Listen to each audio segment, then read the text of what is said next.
Evidence. Tonight, see what truly exists inside the world of the paranormal. Inside. Join the discussion and review some of the best paranormal evidence captures from a wide variety of experienced and up-and-coming investigators. See and hear what they capture, where they captured it, and how they captured it. Right now on Entity Voices Paranormal Evidence.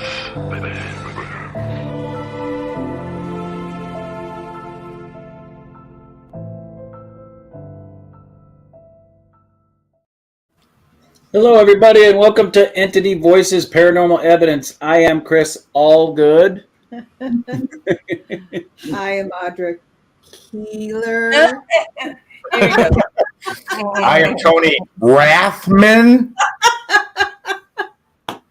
I am Lourdes Gonzalez. AKA Speedy Gonzalez. Speedy Gonzalez, that's right. And I'm Brian Yacovetti, and I'm both confused and delighted. And I am apparently on a show with a bunch of smartasses. Oh, you knew that. You're our yeah, like, took you that long to figure that out? Yeah. Exactly. Low expectations. I knew that was coming. You're the Alec of smartness. All right, Tony, everybody wants to know where the hell's Cherie? Yeah, where's Cherie? Yeah. Oh, yeah. Unfortunately, today is the 1 year marking of her mother passing It away. is. I did see that. Being of the Philippine culture, they take that 1 year, and she didn't work today. She didn't. It's to honor her mother. Give her a hug Right. for us. Yep. I'll do that. Give her a big hug for us. I will definitely do that. Right. She is missed, as she must know. Always, yeah. Thank you. Always. Mm-hmm. All right, guys. Well, before we get started, I have an announcement to make. And you might like it, you might not like it, but we need to let you know. So next week, 4th of July, Monday, 4th of July, Entity Voices Paranormal Evidence will not be going live on Facebook. We will not be going live on YouTube.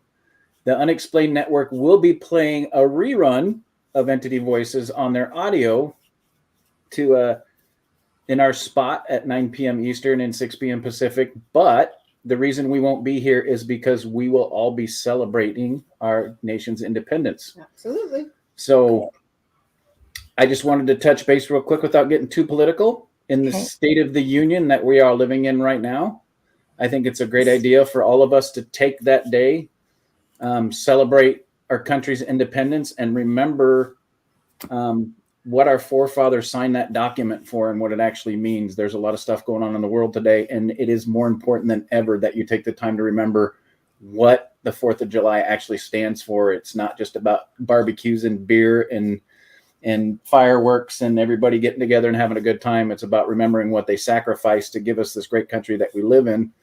And we need to remember, especially right now, what exactly that symbolizes and what that means. So we will not be on air next week, but we will be back the following week. So we're only going to be gone for the 4th. So I hope you guys celebrate with us and remember what it's for. Enjoy. Yeah. Enjoy your night off. If I may say, beautifully put, heartfelt. I think anybody watching the show knows when you're joking and knows when you're genuine, and that was really, really nicely said. That was the kind of reverence and respect that we talk about in our field, but that we always talk about, that humanity and who we are as people comes first. And so that was a glowing example of how genuine that is when we say it. So thank you, Mr. Allgood. I agree. That was very well said and very genuine. That was great. And can I say, I'm excited before you bring the guest on. Richard Moschella, we work with him a lot. Okay. He's an author. He's written so many books. I've lost track. If you know of any of his works, he's written the King Richard Bible, War and Pizza, 20,000 Leagues Under Deceased, Under deceased. and 15-minute Meals for the Dead. He was supposed Yeah. And okay.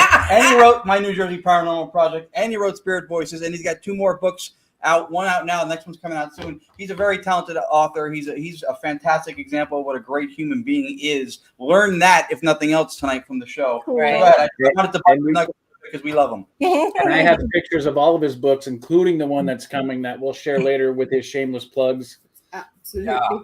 So, to give you a little background, Richard Moschella is a paranormal investigator, intuitive, and author. He is from Morris County, New Jersey. We won't hold that against him. No.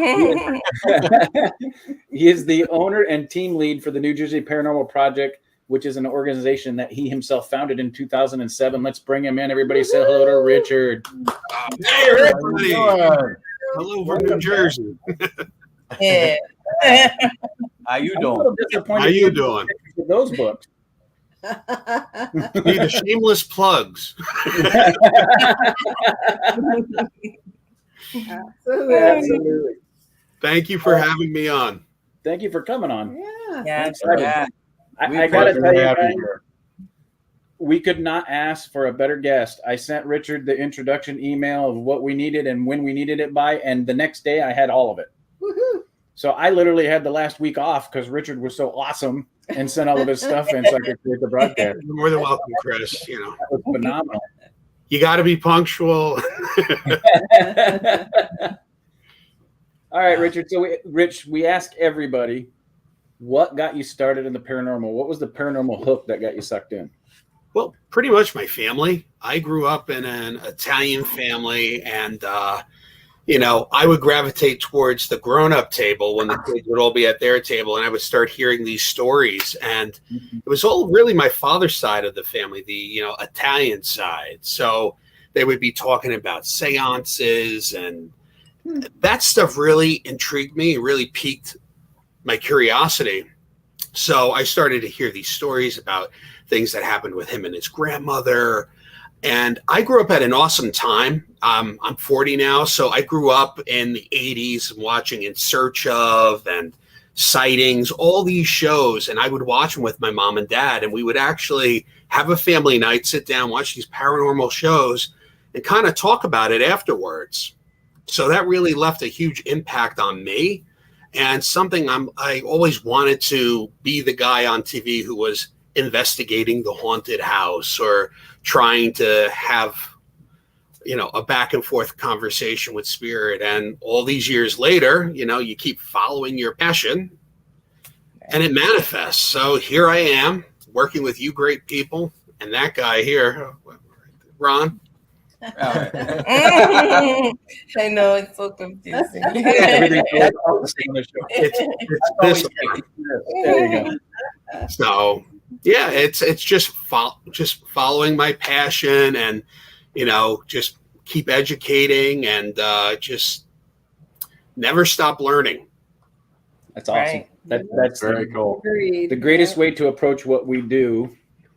That is a passion for all of us. The I greatest. mean, way my to- wife would tell you every other day there's books coming in the mail, and she's like, "Do you really need these?" I'm like, "Yeah." Yep, I do. It's funny. Me and Richard are like two teenage kids. Like he'll send me pictures of the books he's got, and Yeah. I send pictures of the books I just got. We're like back and forth with it all the time. But yeah, what you do is astounding. You write really well. Obviously prolific. You've got a few books already out, more on the way. I was blessed to be asked to write a part for your second book, Spirit Voices, which I have right here. Yeah, there's a nice interview with you in there.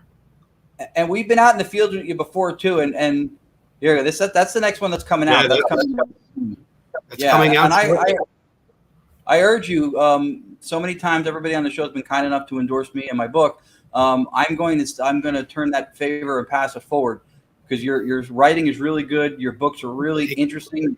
You know how to tell a story, and you can tell when you read the stories that you were attached to it and lived it, not just passing down something you heard. It comes across in the writing, and you're amazing to work with in the field too. Thorough, detail-oriented, and you treat people well Yeah. at all levels of what you do. So that's all right. We love working with you, Yeah. Richard. That's an important thing. Is you got to treat people the way that you want to be treated. We're all equals. Nobody's an expert. We are all learning from one another. Your theories, my theories, their theories. You know, there's Right. no definitive book on this is how the paranormal works. Right. So we have to go into things with an open mind and work with different people. And you'll see as you start working with people, you'll really start to notice, like, I do very well with certain people. So that's how we kind of keep investigating. I love working with you guys. And you know, I text you like every week. Hey, Ron, I got a location. He does. I feel like he's my real estate agent. No, That's the fun part of doing it, though, is making those connections and, you know, enjoying haunted locations and exchanging information. And like you said, no one's going to figure this out on their own. And it takes combined effort to make any step forward. So that's fantastic to hear. Yeah, and he's definitely one of those put other people before himself types of people. So I like to see when you, and we always try to, you know, think of you and consider you, because you do put other people first. And anybody asks anything, he does it. He made this sign for us after the first digital seance initiative. He made this sign. He does good work, right? He does fantastic work. He's talented in a variety of ways, but yeah, we look forward to every chance we get to work with him. Yeah. Fantastic. So Richard does something very interesting. Spirit art. Tell us about spirit art, Richard. I'm going to pull up a picture that Spirit art. Yeah. To me, it's one of the most evidential forms of mediumship that there is. Not only do you get traits of the person, names of the person, things that they dealt with in life, but you get that sketch, and that sketch you can't go back on. Once I hand that over to you, this is what I'm saying that I'm receiving from spirit. And I received this in my mind's eye, whether it's a still photo that comes flashing into my mind's eye or almost like a movie, like an old movie film. And I do my best. I know I'm not an artist at any sense of what artist would be. I try to do my best and capture the essence of the spirit that is coming through. And these are all sketches that I did for friends, for people that I work with, that I had no idea what their loved one looked like until after I drew these. And you'll see some of the pictures have writing around them. And the writing that's around them is the evidential stuff that I'm getting. I'll show you. So what I try to do is get man, woman, how old, how did the person die, what did they do in life, things that would touch the sitter's heart. And I go right around the picture with all these different details. And you wind up with 18 or 20 facts that I'm telling you about this loved one that's coming through. And not only do I do this for people that I know, but I also do this when I go into haunted locations.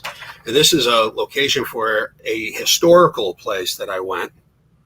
And the funny thing is, when I was talking to the historian afterwards, he sat down with me and there was a picture of a man that actually matched this, that lived at that location in the late 1800s. Wow. And Yeah, the name matched, year matched. So it's really cool to me to know that spirit is coming through that strong, and I'm able to capture that essence and pass that message along. Arnold's got a question. Yeah, actually, I have a statement. First, can you pull the first picture that he put up with the? I'm sorry, you were taking a drink. I didn't mean to. No, you're good. Request anything. Right The one on the bottom left corner under the SPI of spirit, the bottom two. That's my grandfather. That's my father's father. And he sent me that, and I was probably as jaw to the floor as I've ever been. It was really, really spot on as far as I saw it. He captured so much of the essence, even like the feeling you get from the eyes and everything. And not that long ago, you were also on Krista Cesare's podcast, Turn to Gold, and you got something that you shared with him from a family member of his literally that day. Yeah. And it was his astounding. And the ghost boy of Geneseo was also speechless when he saw what you drew. It was phenomenal. Yeah, and like a lot of people, they're like, wow, you're gifted. Well, I feel that spirit is working with me, and they should be credited, not me. All I am is that telephone line between them and the receiver. So they're letting me draw them, and as long as that's happening, I am more than happy to do it. I keep training myself. There's meditation. I sit in circle every week just to sharpen that ability, because it is like a muscle. You do have to keep using your mediumship and learning. I mean, I never stop buying books. I'm always reading into other mediums, especially now spirit artists. I mean, when you go back into the history of spirit art, it goes back to the beginnings of the 1800s with the Campbell brothers, the Bang sisters. And these are people in the spiritualist movement that you start getting all the way into our modern day. Like in the 60s and 70s, there was an artist called Coral Polge. And she was an amazing artist that would, within 25, 30 minutes, turn over a sketch and it would be your loved one that was coming over. And the likeness was uncanny. Wow. So it's learning about all these people, their techniques. How did they sit in the power to channel spirit? And it's all about our frequencies. And Ron, I mean, when you deal with spirit, I believe they're functioning at a higher rate than we are. So we have to raise our vibration to connect with theirs. And I feel like, in a sense, that's kind of like what you guys are doing with your radio work, with people who use the spirit boxes. You're connecting to that frequency. And once you connect, and you connect good, I mean, you can establish a conversation with spirit. Mm-hmm. Fantastic. Yeah, Mm-hmm. agreed. Your accuracy rate on the pictures are really is people should know it's well above average. It's really Well, thank you. fantastic. That's spirit. So And really, honestly, yeah. what Richard is saying makes a lot of sense, because really the only thing you have to do to raise your vibration is just, live a good life, and just, not that you can't make mistakes and all that, No. but just, be a good person. Pretty much that's it. And you raise your vibration. Right. Be a good person, light yourself on fire. Those are options. I mean, it's all about too, when you deal with it, like your intention when you go into something. Intention is huge in this field. Intention, respect. And also, I believe you need to take time, whether it's 15 minutes, 20 minutes, 30 minutes a day. Try to sit quietly and just reflect inward, because spirit isn't going to work with somebody who's going through turmoil and has issues attached to them. They want to find a vessel that's easy for them to come in and communicate with. So I meditate. I mean, there's people at work, like my kids come downstairs and they go see my little chakra sign. My son Jack, every day he comes down, he goes, Dad, can you teach me about the chakras? So we go over your crown, third eye, and he finds it to be so cool. And he'll probably be in kindergarten and be the calmest kid in class. Yeah. But it's all about knowing, you have to know yourself before you can make that connection with spirit. And that's true. And you know what? And if you have all that turmoil going on in your life, and you go to these places or whatever, if you do connect and bring something home, the most likelihood of it is it's going to be an attachment, because you're full of negativity. So, you guys got to think about that, Yeah. And you're very right about that. Mark Anthony, the psychic lawyer, I read his book. It's called Spirit Frequency, I believe. And what's that? The Afterlife Frequency. I read it as well. It's a great book. Yep. And he pretty much talks about the energy in the spirit world to be like the ocean. So you get to the top and it's really, really light, but as you go down, it gets darker and darker until you can't see through it. So that's the energy of the spirit world. So, if you have a good aura about you, if you are a positive person, you want to stay in that above section of frequency, and when you come in this with bad intentions or ill will, then you kind of start attracting the darker energy to you. And I'm not using D words and stuff it's just dark energy, and like attracts like, right?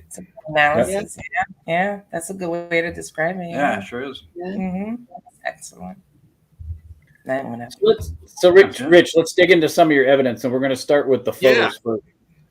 So they weren't named, so I'm just going to pop them up and then Pop you can 'em talk up. about them. Let's talk about this one. This is at the Sussex Inn in Sussex County, Jersey. This here's my team, and we had reports from the people that work there that on the second floor they see shadow figures moving up and down the hallways. So we set up in this room that's supposedly where a lot of the activity happens, and I'm taking a bunch of burst photos, and that is my group. We're standing there at the doorway, and in the one photo of a bunch of, I think I took about five photos like this. This is the only photo that you can look at and actually see in back of the door, the light is hitting something that almost appears to be a shoulder. And I mean, to, you know, me and to the team, when I showed it to them, it looks like a person in back of the door. Yeah. It almost looks like he's wearing a black hood. Yeah. So I showed that to the women that work there and that stored this shadow figure, and they said that's kind of what they look like, and they move up and down the hallways. So the Sussex Inn is a working bar. You can go there and have a drink, and you might see a shadow person while you're there. No kidding. Yeah. That is phenomenal. One of the critical things that he said, if everybody's taking notes here, is that was not the only picture he took at that moment in that spot at that angle. So anything that could possibly be tricking the camera, someone hung a coat there or whatever, it would have been in all the photos. Yeah. It's in just one. That speaks to something. Yeah. And not only that, but yes, that's, you know, just from the observations we've had about what shadow figures look like, that does absolutely match. There's sort of a three-dimensional shadow that isn't attached to the wall, and clearly this isn't directly attached to the wall. If that shoulder arm is hitting light, that light can only be penetrating from the opening of the door. But the other thing that I like about it that really gives it a legitimate aspect to it is, look at that room. Where else could it be standing? I mean, that is the only spot. I mean, the door is cracked open. Someone's standing in the doorway. There's two people within the room, unless it was literally standing in the middle of them. So it looks like it's backing away and, you know, trying to get out of being in the center. Yeah. That's the only place for it to go. Yeah. That's a great observation. Yeah. Well, and here's another really good observation is, like most shadow figures that we see or we catch, they're always darker than the shadow on the walls. And you can see the shadow on the walls, and this thing is not casting a shadow. So if you look at the shadow that's just next to it behind the person sitting down right here with the NJBP hat on, there's a shadow on the wall, but the shadow figure is not casting one. And then to add a little bit more detail to it is, as he approaches the light, the shadow dissipates. You can't see it. Yeah. So if this was something physical or physical person standing there, you'd be able to see the rest of their arm. Right. And it doesn't. It cuts off where the light starts. So this thing was actually hiding in the shadows. But if you also look at its height, I mean, it's consistent with the woman standing in the doorway. So there's not huge differences in height, which would make its size, its height, consistent with what a human form would be showing. So another great aspect of why it looks completely awesome captured to me. So I would take a wild guess it's about 5'6", 5'8", because if you look at the woman judging by the door, Yeah, and the size of Kyle, he's about 5'8" himself, so that's definitely about the size of him. Yeah. And it was just knowing the backstory in that place too. There are apartments there where people are going through hard times. They're trying to rebound. So you also have that history attached to the place. So when you're thinking about darker figures, dark energy, you know, that's probably a reason why these shadow figures are there. Yeah, he was like, let's see what these guys are doing. Yeah. What's up with this? You saw that I'm comment. gonna just sit right. I'm gonna stand right here, cozy up from here, and watch. You saw that the shoveling Jedi's commented. I would get the same feeling. It looks like it's looking at you taking the picture. And it does have like a little bit of like a tilted head kind of. He's like, huh? Yeah. I would. You know, I show that to the girls that work there, and I don't know if they quit that night or what, but I'm like, we captured your shadow person. Well, hang on. If you look really close, not in this picture, but in this picture, it has no legs. Mm-hmm. It's like torso up. Yeah, you can see like maybe the end of a coat or a cape or something, but there's no legs there. Yeah, it diffuses into the darkness, but it's. I don't remember if it was Tony who mentioned it or Chris said it before, but the mass of it from like the torso up is definitely that blacker than black. It's dark. I know. It's good, man. Good. Yeah. It's so good. That's cool.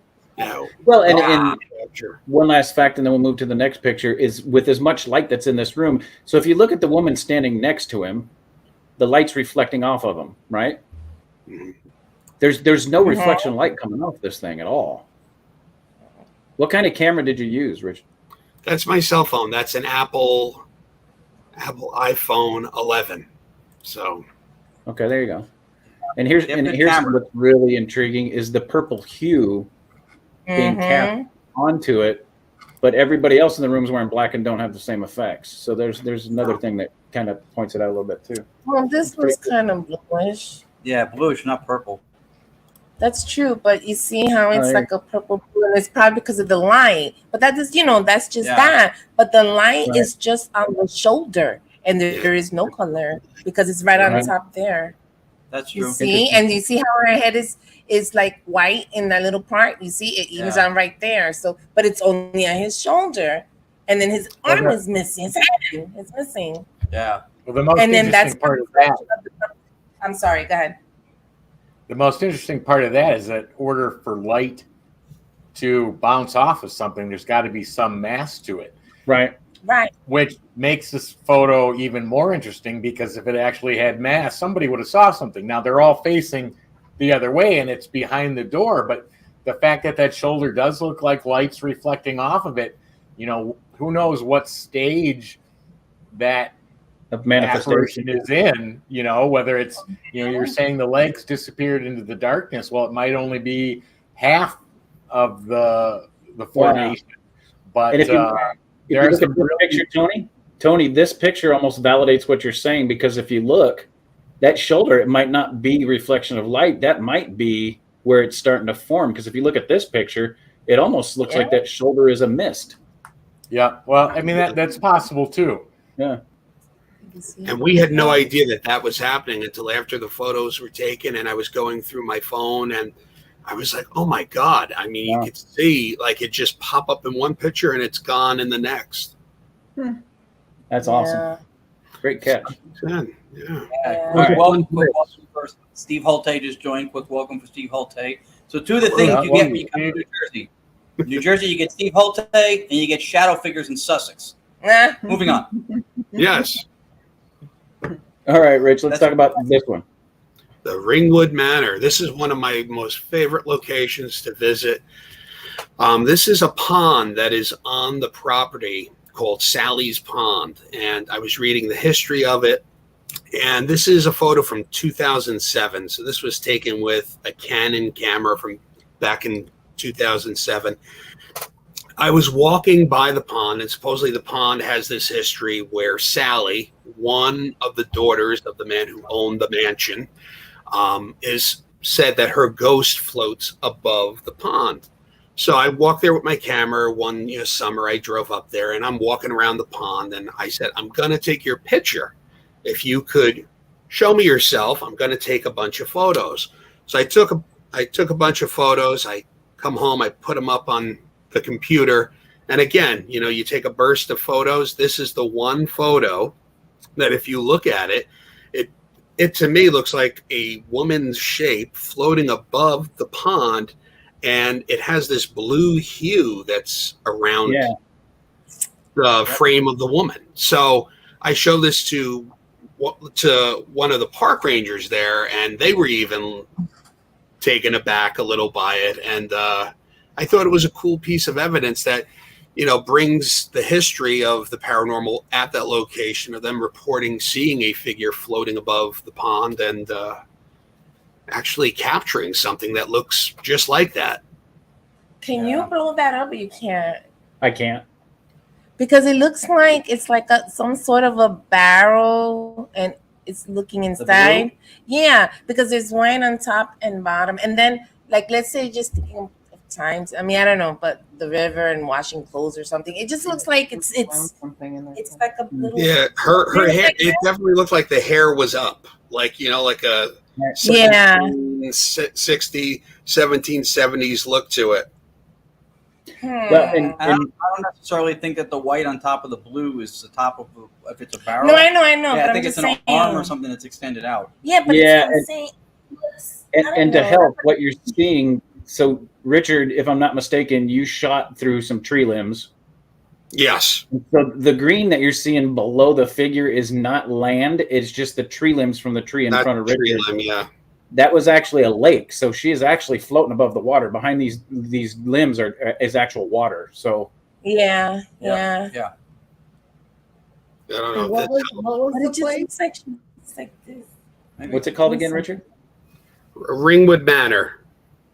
That's Sally. Oh. And Richard, correct me if I'm wrong, but that place hasn't allowed paranormal investigators inside for at least 20, 30 years or so, right? The last paranormal investigator that I believe investigated it was Hans Holzer, and he wrote about it. Nice. He wrote about it in this book that I took out of my school when I was probably 14, and this was the chapter that really, the ghost servant of the Ringwood Manor. Mm-hmm. Okay. So he actually. I don't remember when it was, but a former, he's not involved anymore, a parapsychologist who I knew from years ago, Peter Jordan. Okay. He was with a group called Vestigia back before this stuff, back in the sightings and, Unsolved Mysteries days. Yeah. And I know they had gone in there. I don't know if that was pre-Holzer or after, but I know they were in there. But and they might have went after. Yeah, they came in. They said this, I don't know if the state or somebody took it over, and then they stopped. Well, I think a new person came on board, and they are totally against anything paranormal. I went there just with, my spirit box and a radio, and I was walking the property, nowhere near the house, and a guard actually came out, and they told me not to do anything with ghosts there. Mm. So I said to them, I'm like, it's a state park, right? Yeah.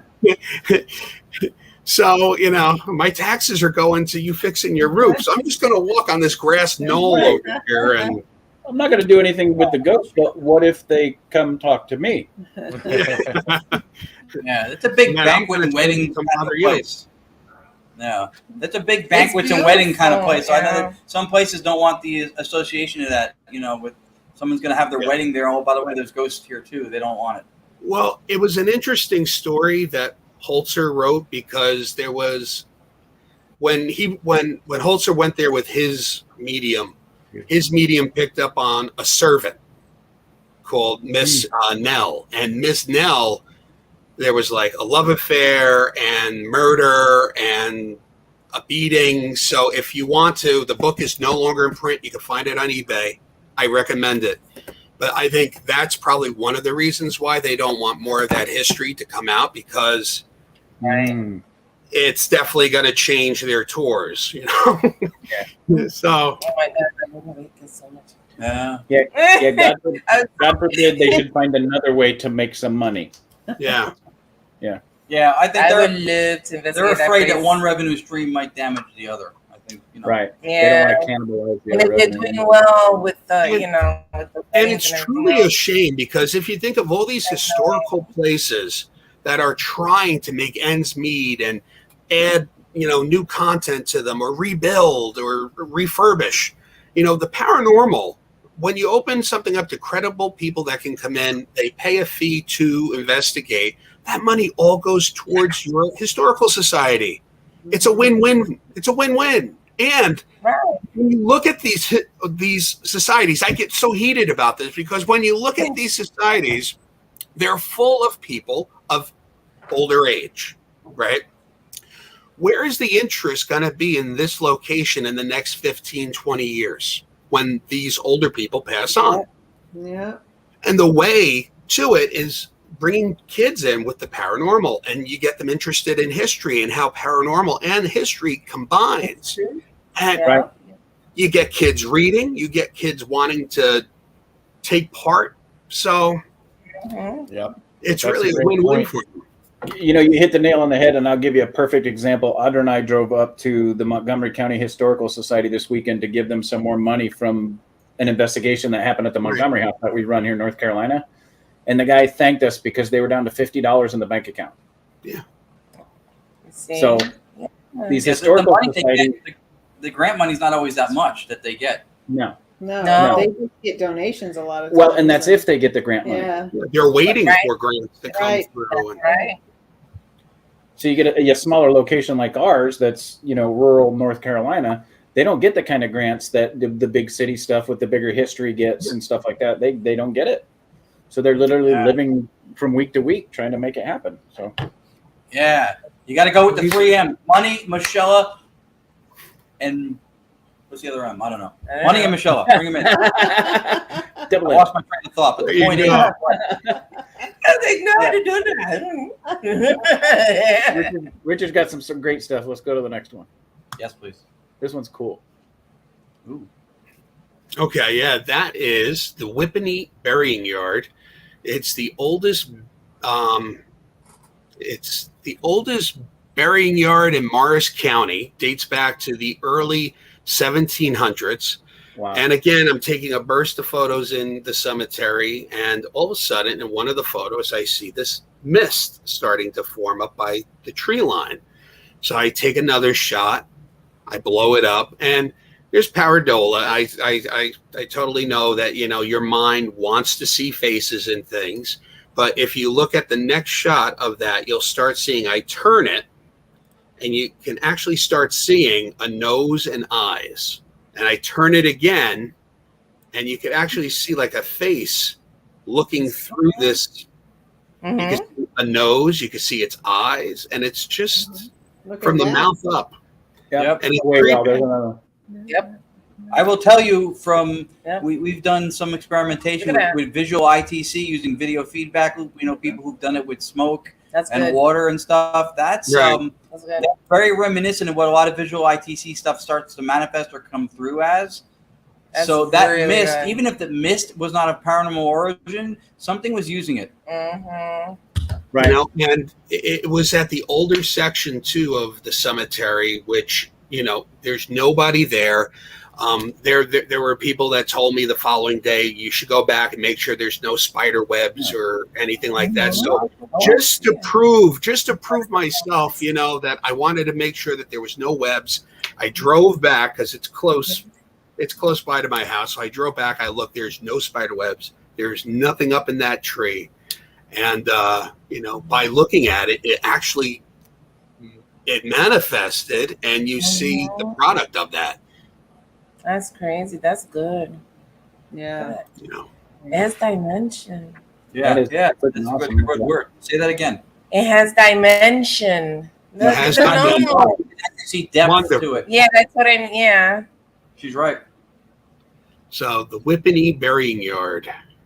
Wow. So can I point something metaphysical out to everybody that's watching, and you guys can That's just ours. tell me I'm a dumbass if you want, but so little backstory. I tell Audra all the time, do not stick me in the ground. You cremate me, you set me free, you let me float. So There you go. I'm a firm believer that when you have a cemetery and you have somebody that's constantly going to that location to visit their loved ones, you're not setting them free, you're not letting them rest. Who wants to spend eternity like this in a graveyard? Talk to them sitting at home. You know, tell them how much you love them while you're at home, even though they're gone. Don't go to where they're buried. That's their meat suit. It's just a place of remembrance. That's not where they're at. And when you start going there all the time, that's where they're going to be drawn to be. And what happens? Would you feel bad if somebody you loved got stuck? And this is how you could see them. Sorry, guys. I'll get off my soapbox now. No, well, that's certainly a possibility. I mean, the other possibility is that it was an opportunity for someone to come through because some kind of a portal or a window between worlds made itself available, and they seized it. To communicate, And- try to communicate. Yeah, And where that location is, just talking about portal and a way for it to use maybe the area's energy to come through. There's also a running creek that's right next to it. So you also have the perfect storm for an apparition to manifest. It's Right. Also important. power lines. So it had some checkpoints. Okay, we have running water. We have power lines. Well, Yeah, New Jersey is also known for limestone, sandstone, and quartz a lot too, isn't it? Yes. Yeah. Yes, and zinc. Yep. There you Yes, go. it is. And if that is some kind of a portal or tunnel, that would probably be in New Jersey, the only one without a toll. So They get you for everything here. so they're coming through that one. Great. Now that Ron said they're going to start charging people to go in. Yeah. Lots of revenue. They'll have a little guy who takes your cash when Yeah. you walk over the bridge. So I have a couple pictures to show here. One Richard sent me, and one I pulled off of Sam Baltrusis's post. And this one's, I love this picture. So this is the one that Richard sent. You want to tell us what's going on? Tell them, Richard. Tell them. Yeah, it was a great experience working with Sam and working with Lourdes. That's White Hill Mansion. We're gathered around that table there, and we're having a seance with Sam. And it was really amazing, Lourdes, right? How that whole night just happened there, and the stuff that came through at that seance. Yeah, it was kind of crazy. It was.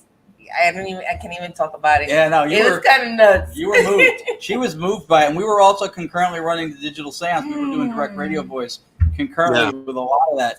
So a lot of what Sam said when he was channeling came out of the radio after he said it, and he got answers to what he said that came out of the radio as well. Oh my God. And it was like we were all finishing like each other's story as we were going around, and we were connecting with spirit, and we were connecting with Mary. And there's this whole thing where, they think that Mr. Fields, just drowned in the river. He took a boat over in the middle of the night. His servant, was bringing him back home. He falls in the river and drowns. I think with Sam that night, Lourdes, we have more of a context of what happened and more of a narrative that's missing. I believe that his wife had something to do with it. And Wow. And then and to collaborate or correlate. Corroborate or correlative. Oh yeah, correlated it. the voice thing that he got that said it. Yeah. It said the words. Wait, there's more. Let's talk about Mary for a minute. Now, this is Sam's picture. Yeah. I want you to pay close attention to Lourdes's face. You actually see her face is changing. Her nose is more pointy. It's going up. Like a pig. Yeah. It was actually like it was changing your features, Lourdes. Yeah. Yeah. And the lighting and the camera and everything else did not do that to anybody else in the photo. Her hand looked like it had an extra finger. Her face looked like a burn victim. She's got a glowing over her eyes, which were closed. My eyes were closed. Pig nose. And most importantly, and this doesn't show devotion, nothing does, I drove that woman home. And my neck. Let me ask a question. How old was Mary when she passed? Great question. I know, 'cause I have no idea. I think Mary lived a pretty full life. I believe she had to be in like her later 70s, 80s. Mr. Fields died young because of the drowning, but she actually married again. She married a Commodore in Washington's army and lived out the rest of her days, and her children got the house and the property after she passed. Okay. Yeah. Well, what I see, if I don't know, Chris, if you can flip back to the first photo, but if you go from that first one, is that the first one? That's Yeah. the first one. Yeah. Look Yeah. how clear Lourdes is. How her nose You is. can see shadows from the candles from her hair on her face. But then go to the next picture. She looks like she aged 50 years. Yep. Right. Well, what's really Yeah. intriguing about this is not only does she look like she aged 50 years, but she also looks half decomposed. Mhm. Yeah, like a burn victim. A That's little what I said. Yeah, her face is. You see it puffy. You see it. Yeah. What's interesting is that do this. with and my fingers too are kind of distorted. She had a But- sixth finger. Hayden we was doing this and Hayden had asked 2 questions, and then I lift up my head because in the first one you see I'm looking down. I lift up my head and I said yes twice. Mm-hmm. With I don't know, I just said it. So then Ron shut it down, and then that was it. And then Sam started, but Look how different your face is. I couldn't like after that. Then it's just so weird. I didn't have like control of what I was saying. It's Yeah, pretty look much, at her it's pretty fingers. much what I'm saying. She has two pinkies.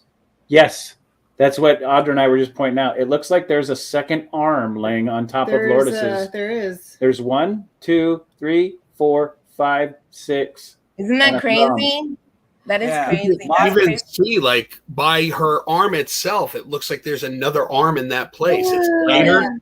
Yeah. Right. Oh yeah. Look at Now, And that. if you look, it Look at almost Richard's arm. looks Oh like my an God, older yeah. arm too. Look at Yes, and look at Richard's arm. Richard's arm in the same That's lighting, in weird. the same frame camera, not affected whatsoever. I Right. No. think That's weird. possibly Mary, like they were connecting with, but I think the spirit of that female, maybe Mary, occupied her space and used her to try Her to channel energy. people out. Yep. Yeah. Hang on. Just Wild. physically, not. I don't know because Look at the difference. it's just weird because I remember thinking, why am I saying this? Yeah. Why is that word come out? And I don't even remember the questions, to be honest with you. Look at her. You almost looks like a Night of the Living Dead. Like look at that. It's like teeth almost exposed without skin. Well, if you Hang, blow hang, it hang up, on, Ron, before you dig yourself too deep. That's the first picture. But yeah. Oh, I know. I know. But this part is my hair. But if you blow it up where my nose is and where the hair is, it's like 3 little. Like it's just weird. You see? Yeah. Yeah. I mean, Let's go maybe back it is to the shadow of the thing. I Yeah. don't know. Yeah. That But the teeth thing could be. Now let's go back to Yeah. that picture. Look at that. that one. Your nose has gone back 2 to 3 inches. That's so weird, right? And that's a testament to and the power that was at that table. Sam. Yeah, Lourdes, turn sideways. Turn sideways. Let's see your profile. Look at Lourdes's nose, everybody. Can you see it? It's Yeah, it not doesn't pointed enough. resemble that angle at all in that No. picture. No, not even close. Look at her lips. Her lips have gone to more of a pouty. Her lips have completely changed in this picture. Look at this. And Look her at her eye was lips. closed. Oh yeah. And now it looks open and it looks white. Yeah. And my eyes were closed. My eyes were closed. Ay. I don't know. Yep. There she is. There she is. There she is. That is just whacked. Yeah, it was awesome. It is kind of. And just all picking up on each other and just going around the table. I felt like It a was pretty pain awesome. in my head. And then I think you said she hit him in the head. And then it just kept going Oh, around. And that's what it was. Yeah. Yep. That's crazy. it was kind of cool to actually see like the history play out in your mind's eye of this missing moment for the house. And again, Yeah. it's a testament to the seance's power. I mean, that's what, like the spiritualist, I mean, you would sit in a seance and they would strap a person down and you would make sure that they were strapped down and you could actually see their face change and spirit actually come into their space. And that was a huge movement in the latter like 1800s. Like you would want to, that was like something that you would pay to go see. So Lourdes, we got that free that night with you. Yeah. It's so funny. Big And then the rap. thing is that Sam said something about that he was trying to connect with me and he saw that I was panicking. And that's exactly how, like, I kind of felt that, because I'm telling you, I remember thinking, why am I saying that? Like, I don't have control of what I'm doing, but I made sure I stayed calm. I was so calm. My mind was calm, and all I could see was like a grayish haze or something, but I couldn't get through. So that was the lady thing. sitting So on your lap. Yeah. Yeah. it was crazy though. It was a good time, and it was freaking nuts. And then on top of that, what Sam said came out through the radio. That's crazy. Yeah. So yeah. Crazy. Exactly. Hey, real quick, guys. In about 6 minutes, the Unexplained Network is going to go over to their next audio program, but Okay. we are going to continue live with Rich on Facebook Live and YouTube Live. Stick around; you don't want to miss it. Or you can go on to UNX's audio if you want, but But you don't want. you want to stick around. Yeah. Or else I'll send that creepy version. Yeah. Yeah. You understand? Don't get Lourdes angry. That's right. Yeah. Where's my Snickers? The last guy that tried to get across the lake didn't make it either. That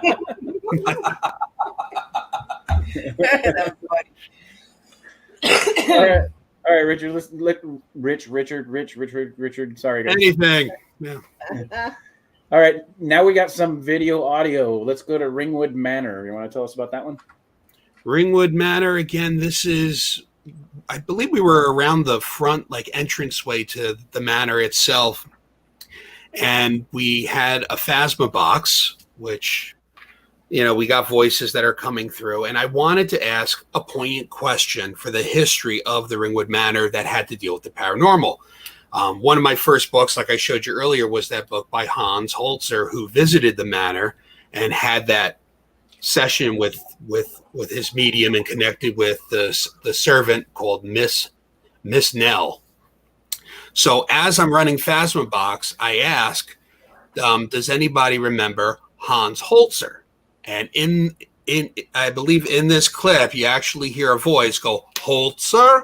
And it almost has that Austrian sound to him. So if you play that clip, I want to know what you guys think. But I definitely feel that it has that Holzer quality to it. Okay, here we go.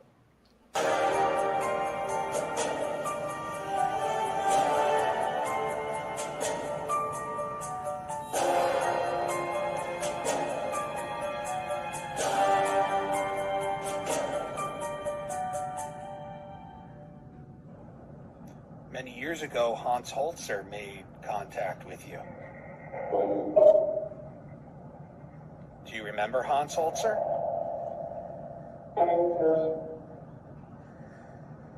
Is that like yes?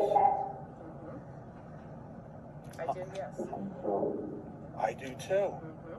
Yeah, Hans came here with a medium and he made contact with a servant. She was very, very protective of the house. Are you protective?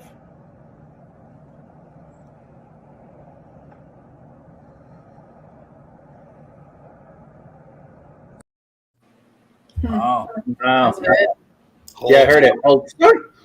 Yeah. Yeah. But there was a couple of responses there. Yeah, and then we feel that it could have been like Miss Nell who was coming through, but the one point for me, like I always say, if you could walk out of somewhere with one piece of evidence, it's just that was hearing Holzer come through when I asked. Right. Yeah. Right. Yeah. Right. I heard it twice in there. Yeah, I did too. Yep. And both times it had that Austrian accent, like you said. Exactly. Yeah. So, You got Arnold. Get to the chopper.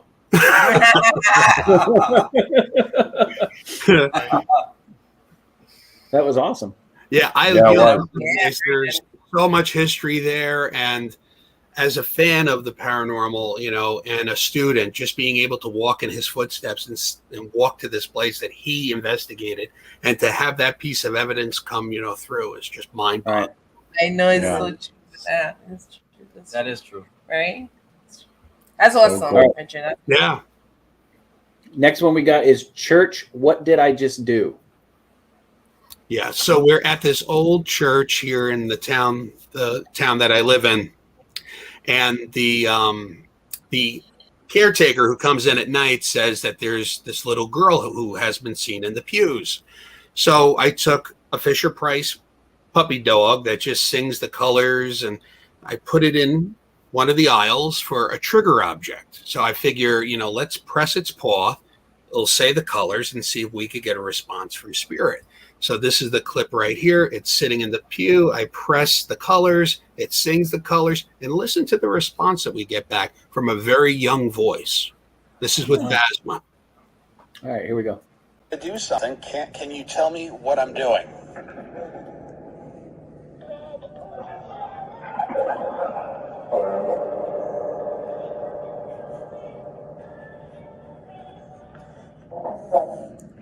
What did I just do?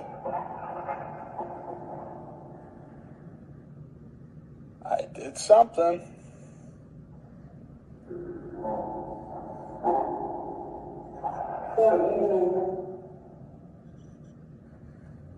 Is there somewhere else you would like us to go in here?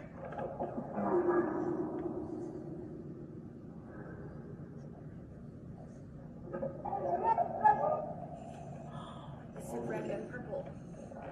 And it was the same song. It's in red and purple. It's in red and purple. And it was the same song. Red and purple. Wow. Oh, okay, yeah. What was the children singing? Red and purple. No, in the beginning. Did you guys hear the children singing? No. Let's play that again. Listen close in the beginning. It sounds like there's children singing. To do something, can you tell me what I'm doing?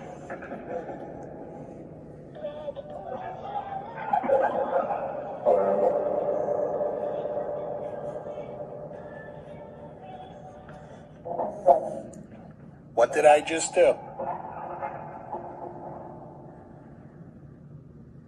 I did something.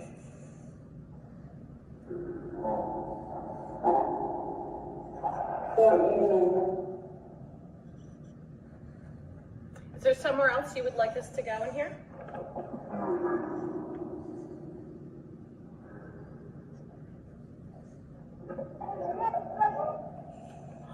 It's in red and purple. And it was the same song.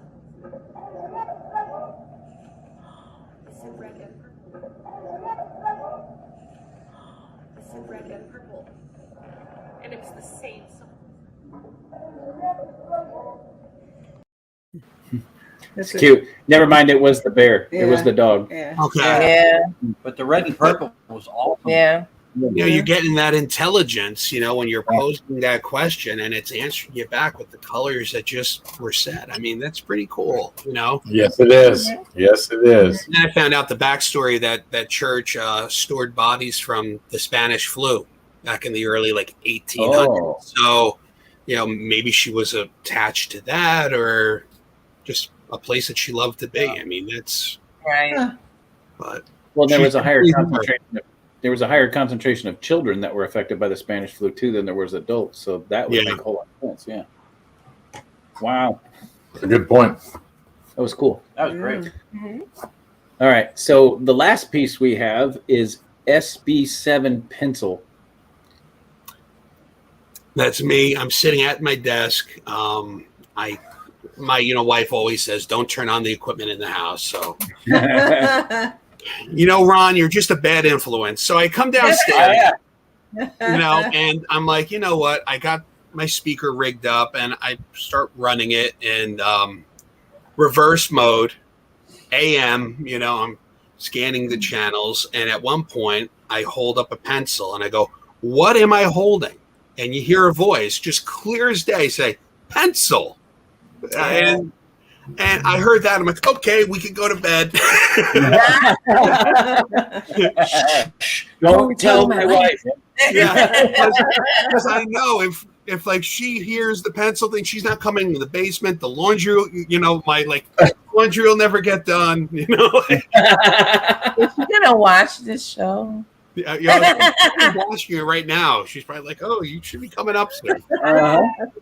But I hope you got a pillow and a blanket down there. it's quite cozy down here. But So let's listen to the clip that just got Rich into the doghouse.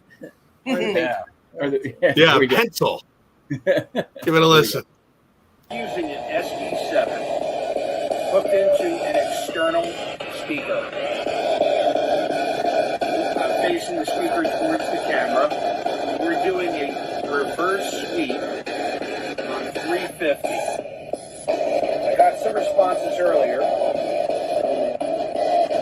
Okay, can you tell me what I'm doing?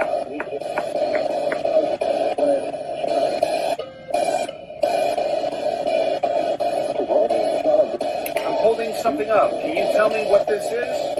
I'm holding something up. Can you tell me what this is?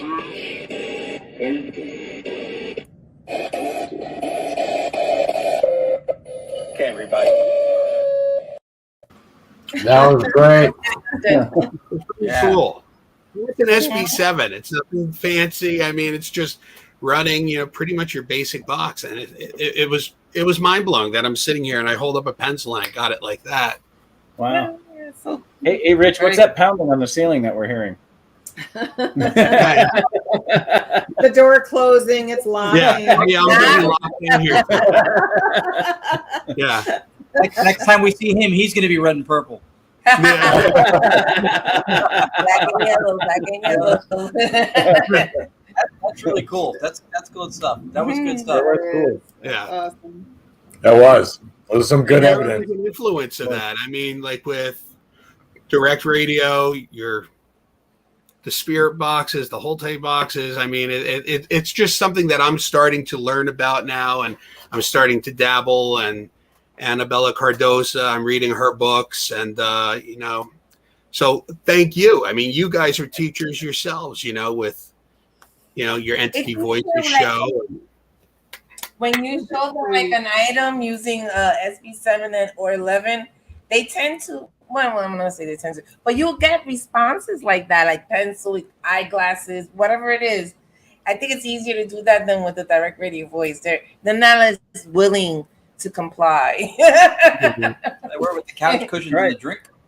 That's true. That's true. But I think you get it more with the SB7 and 11. I think I don't know, but yeah. And you're making that appointment week after week at a certain time to sit down and use your equipment to communicate with spirit. I believe spirit knows intention. So when you're showing that dedication each time, each week, that connection is going to get better and better. Oh, and yeah. I mean, we can see your work, Ron, and Tony. Mm-hmm. So, you guys set that time aside. The spirit knows that, and they want to work with you. Yeah. Yeah. Well, the other difference too, I think, between Spirit Box and DRV is that they're accustomed to the frequencies within a Spirit Box. I mean, it literally only runs from 88.6 to 107.9. And it fluctuates, but it fluctuates in that range. So it may be easier for them to get a message over because they know the frequency in which the tool operates.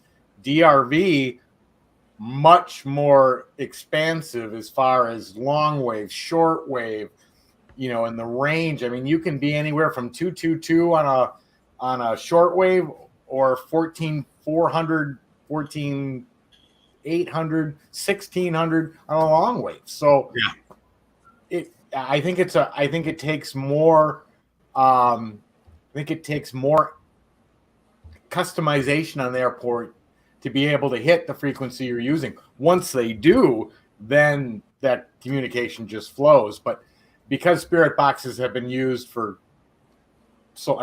know DRV started a long time ago, but here, at least here in the US, spirit box, because the television was the choice.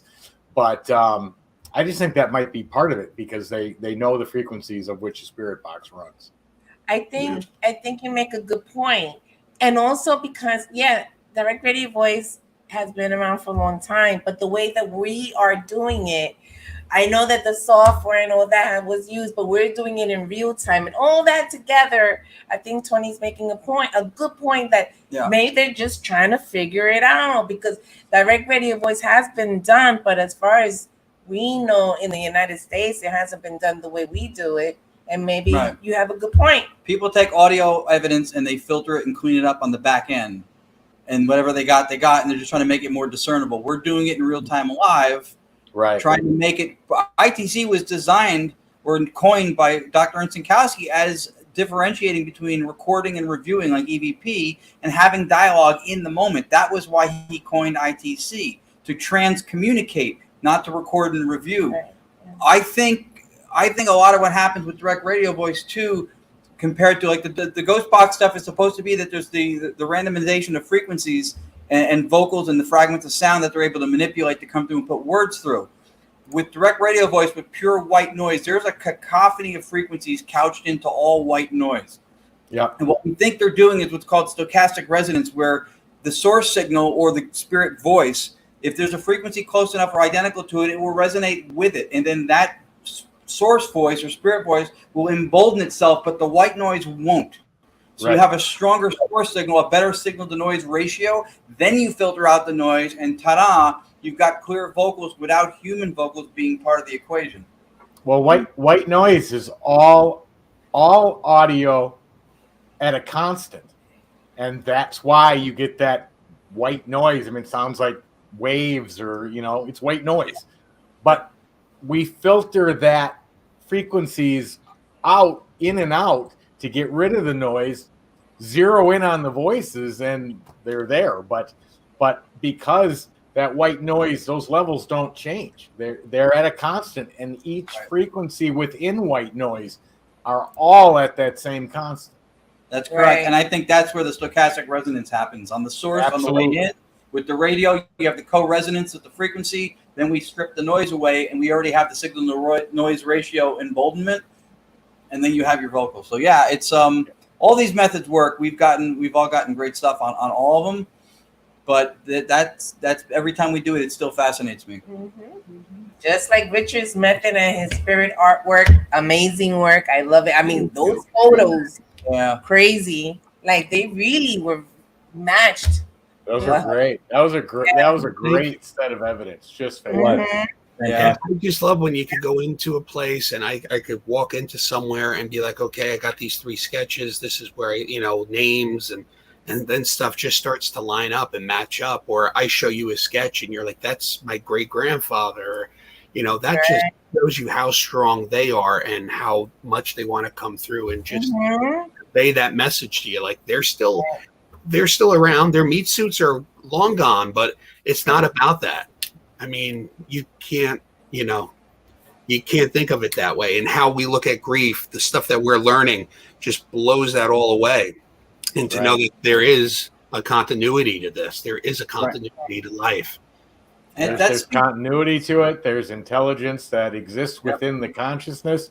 And there are so many, I'm not going to name them off because I don't want to start any fights, but there are certain books that say, no, none of that's possible. And there's, but the proof is in the research, because you get intelligence from that consciousness. So there's no way around that once you start diving into it and realizing it's there, it exists, and it knows what it's saying, it knows what it's doing, and it is what it is. Data is king. And we spoke to intent earlier, and I think that, Richard, is something you should be aware of, because I think that speaks volumes of you. If they're comfortable coming through you, and even if you're giving them more credit than you're giving yourself for what you do, if you were not pure in your purpose, if you didn't have the right intentions and the right energy about you, I don't think you would be a conduit for that. If that's how it's happening, I don't think you would. So they trust you. Yeah. Right. Trust is huge in it. Well, and we've touched on this many times, that it's just people missing their meat suits. And Richard made a very good point where we're all still learning. I struggle when I hear people say they're an expert in the field. Well, nobody's an expert in this field because nobody's figured it out yet. And I firmly believe that those that are on the other side trying to communicate with us are just trying to figure it out as much as we are. Yeah. And the minute we quit learning and quit trying new things, that's when the communication will stop. Mm-hmm. But eventually, if we keep trying new things, eventually we're going to find that bridge that connects us to that communication. And probably won't be in our lifetime, but hopefully it continues past us. Yeah, Hey, listen, that's what I've been me my whole life, and I'm not an expert on me. yeah. Just an amazing idea, just to think that one, maybe 100 years from now, I'd be able to pick up something and be able to talk to somebody in your family that's on the other side, and Could you imagine? have that conversation. Chris, can you pull that last comment up real fast too? Because that was a profound response. There it is, Frank Marone. Yep. Near-death NDE is a near-death experiencer. He said, "You no idea how right you guys are." Mm-hmm. So these are people who are experiencers who had those kind of experiences, what he's gone through, and who bring back valid information. And I think for anybody, whether they're paranormalist or a scientist or whatever it is, to discount that is foolhardy, because that's legit. There's so much continuity in the data that these people who've gone through this have, that you have to do that. That's a huge problem. We have this academic layperson, as Tom Butler calls it, divide, where the people who know scientific method don't want to work with the people who aren't scientists because they feel like the same education level. But meanwhile, the people producing the results and having the experiences are those people. And if you cut them out of the equation, you're thinning the quality of what you're trying to foster. Right. Absolutely correct. And the other really strong evidence that comes from people who have experienced NDEs is the constant experience that flows from one person to the next. Are there some slight differences? Yeah, but the overall constants of what they experienced, the fact that they were still thinking, they knew a lot of them knew what was going on. Wait, I'm not where I was. Am I dead? But regardless of culture, religion, background, the experiences, that consistency stays. Yeah. Right. Yeah. For near death, Dr. Raymond Moody, if you read any of his books on near death, there have been people that have gone into surgeries that are put completely out, and they can recall operating tools that were on the table. The hat that the doctor was wearing had a Snoopy on it. It's crazy, but it shows you that you're not in that meat suit. You're floating above your body, and you're observing the room. You're hearing music that's playing that you can come back and tell people, "Hey, I saw this," or "I saw that," or you see loved ones. It's just incredible, and his studies have been incredible. Yeah, last week's show when we had Pam and Steve Barry. I had another thought in mind. That's why. Go ahead. Oh, all right. Sorry. Now, I lost my thought. I was trying to say something. Now if anybody finds her thought, please call 1-800. I'm the thought. LOST. No. Well, Stephen Barry was just on the show, Steve and Pam from the Gettysburg Exchange in Gettysburg. And he had experiences like that. He was describing things that happened during his heart attack surgery scenario repeatedly, and stuff that he could not have possibly known. There was a female in the room that had the pink and blue things for the mask, whatever, that were hanging. Right. He had no way to know that. And then I was just going to talk about, and the same thing with shared experiences. When someone just passed, and you have two people in two different locations, not aware of the other, and then they describe the same thing to like different people, and then all of a sudden the story is very similar about what happened to each other from this person. There's a lot of stories like that, and it has happened, and it's documented. That's that's true. Crazy, but it's incredible. Yep, it really is incredible. The point is, Richard has 87,000 books. They're all on Amazon. Buy them now. So, shameless plug time. Yes. I'm going to pull up each book so you can tell us where to find it. Yeah. Book number my 1. house. Okay. They're all in my house. All my books are available on Amazon. You could go on Amazon. You could check them out. Case Files of the Paranormal. That deals with a bunch of different topics, from aliens to Sasquatch and ghosts. There's Spirit Voices. That's another book that you can buy. That's also on Amazon, and that deals with the communication process. And my new Jersey Paranormal Project is my story, what really got me into this field and the stories that made me who I am, and also includes some really cool investigations that my group did. And, There's the Spirit Voices book where I chatted with Ron in a chapter, and we really talk about how spirit gets their messages through direct radio, through mediumship, through spirit art.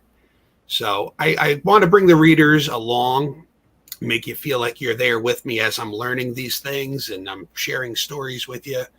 So, and I love the publisher, Ron, right? The publisher has been great. Yeah, Beyond the Fray. Yeah, fantastic. Spirits in History. This comes out in July. I don't have a definite date, but it will be out soon. I just got the proof copy. Yeah. So this really deals with how spirits in history go into these historical places and how they come through, and we were able to tell their story. That's going to be good. Mm-hmm. Yeah, that's going to be good, and that's based on knowing the places you've been. That's going to be good. Yeah, and there's a lot of good content in there, and I was even able to do a story on the Jersey Devil. So it's I wanted to set the record straight. Is it folklore? Is it just history? Is it a paranormal being? So check it out. That's a good one. Where can everybody find you at, Richard?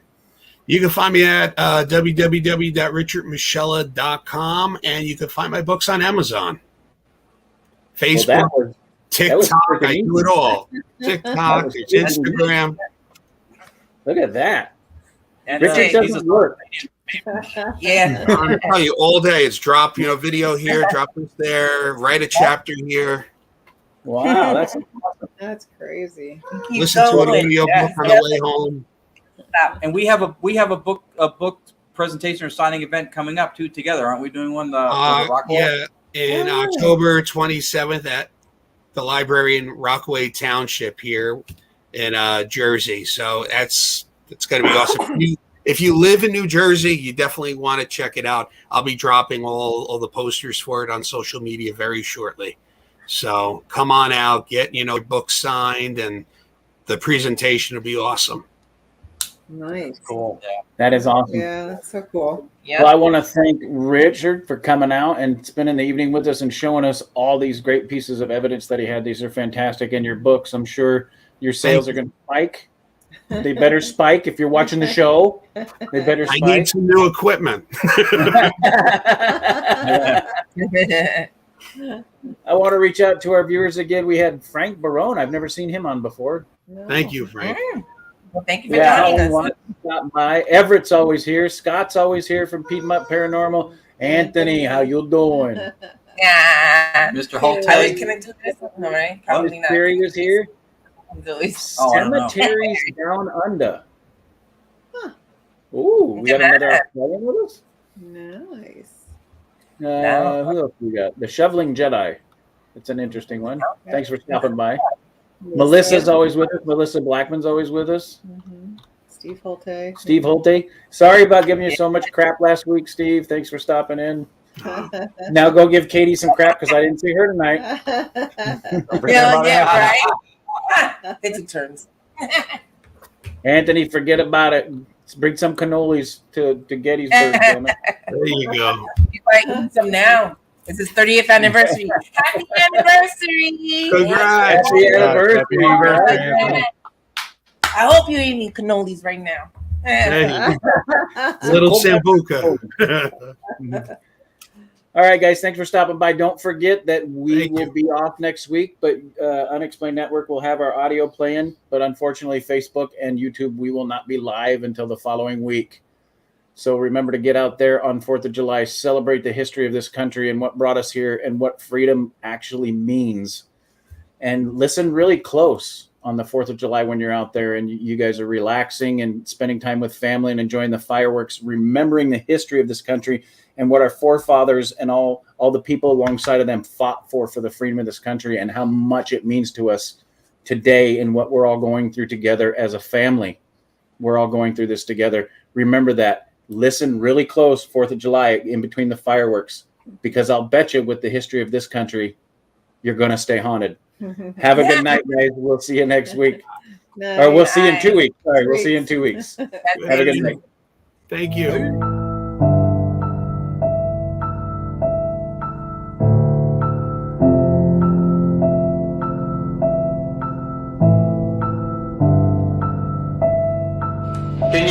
Can you give me a name? What's your name?